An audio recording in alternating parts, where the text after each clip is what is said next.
मेरे एक मोहतरम दोस्त ने व्हाट्सएप पे मैसेज किया कि एक अपना लिखा हुआ शेर और एक दोड़ा पेश करूं, तो उसकी फरमाइश पूरी की देता हूं। अगर आपको ये पसंद आए तो हौसला अफजाई कीजिएगा।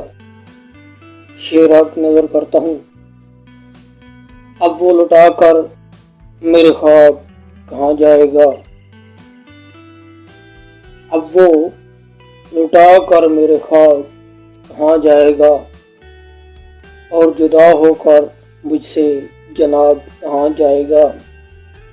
और जब खुशबू महसूस करने वाला कोई न होगा याद, और जब खुशबू महसूस करने वाला कोई न होगा याद, मौसमे बहार में खिलकर गुलाब कहाँ जाएगा।